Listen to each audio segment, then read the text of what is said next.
নদী ভাঙন পরিদর্শন ও গণসংযোগ করেন ফরিদা ইয়াসমিন। মানুষের দুর্দিনের নেত্রী জনাবা ফরিদা ইয়াসমিন ভেড়ামারা উপজেলার বাহাদুরপুর ইউনিয়নের নদী ভাঙন পরিদর্শন করেন।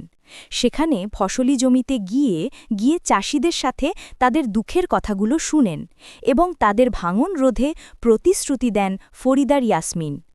অতীতেও তিনি শত বাধা বিপত্তি উপেক্ষা করে জনসাধারণের সেবায় নিজেকে নিয়োজিত রেখেছেন। ভেড়ামারা মিরপুরবাসী তার হাতেই ধানের শীষ প্রতীককে দেখতে চায়। ভেড়ামারা মিরপুরবাসী জনাবা ফরিদা ইয়াসমিনের মাধ্যমে কুষ্টিয়া ২ আসনকে জনাব তারেক রহমানকে উপহার হিসেবে দিবেন বলে জানায় সাধারণ মানুষ। আপনাদের যে দুর্দশা আরকান্দি এবং রায়দাবাসীর এই নদী ভাঙনের যে দুর্দশা আমি নিজে এসে সেটা আমি নিজ চোখে দেখে গেলাম। আপনাদের উদ্দেশ্যে আমি শুধু এইটুকুই বলি, আমার দল সাধারণ জনগণের পাশে থাকার দল।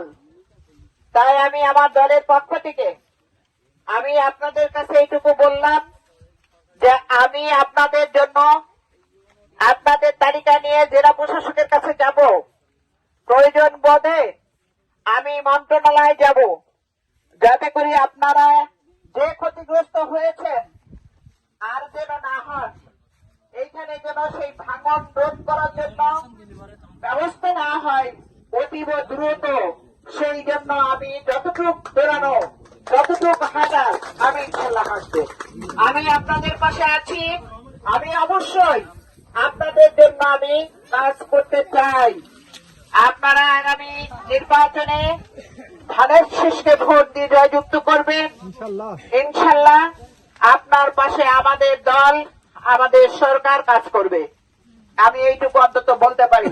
আপনাদের পুনর্বাসন হোক, আপনাদের এই যে নদী শাসন হোক, সব ধরনের কাজ আমরা ইনশাল্লাহ করব, আমরা হাতে নেব। আর এখন আমি দ্রুত যেটুকু দরকার সেটুকুর জন্য আমি জেলা প্রশাসকের সঙ্গে যেয়ে আপনাদের এই তালিকা নিয়ে আমি বসতে চাই। আমার জন্য দোয়া করবেন, আপনারা ভালো থাকেন। আবার আমি আসবো আপনাদের মাঝে। অবশ্যই কি হয় না হয় সেটা আমি আপনাদেরকে খুবই দ্রুত আমি জানাবো। সবাইকে আমার সালাম ও শুভেচ্ছা। আসসালামু আলাইকুম। আল্লাহ হাফেজ।